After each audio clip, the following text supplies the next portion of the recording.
Why should any of us care about the gender pay gap in professional sports?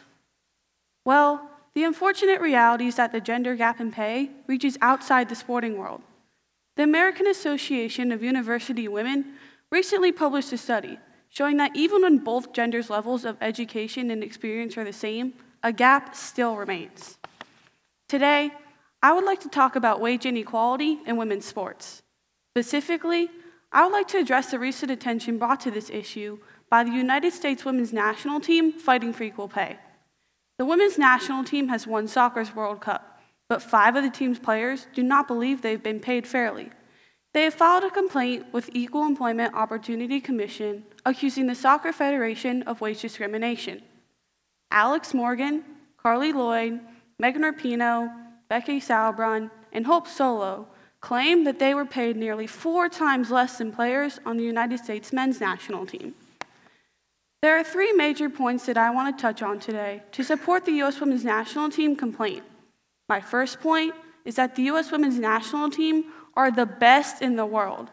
They've won 3 World Cups and 4 Olympic championships. However, the men's national team get paid more to just show up to games than the women's team get paid to win major championships. Another point to consider, the women's team does the identical work as the men's team, except they have outperformed them in every way. Some people, however, hold the position that the women's team do not sell as many match tickets or fill as many stadium seats as the men's national team. So, do they still deserve equal pay? According to Jeffrey Kessler, a lawyer who represents the women's team, the U.S. Soccer Federation made a profit of $16 million on the women's team last year, but actually had a loss for the men's team. With concrete financial information such as those numbers, it does support the women's team.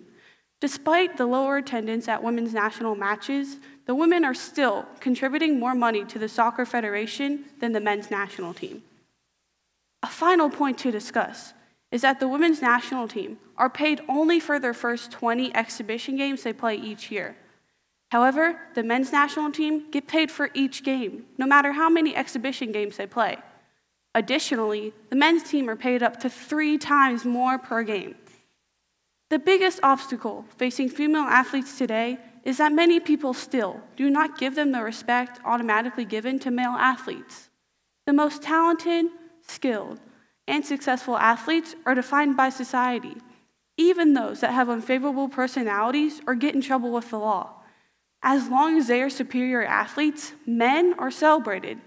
However, it takes much more than skill or success for female athletes to be respected and recognized. Pay inequality will remain a hot topic in women's sports.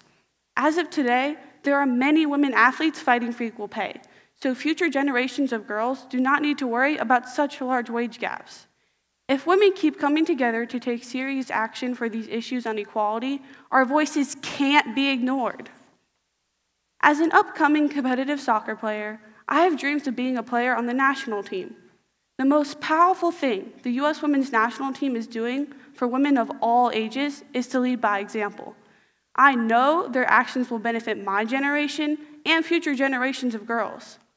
These athletes should be celebrated as strong, confident, hardworking, and inspiring, just like their male counterparts, and be financially compensated more equally.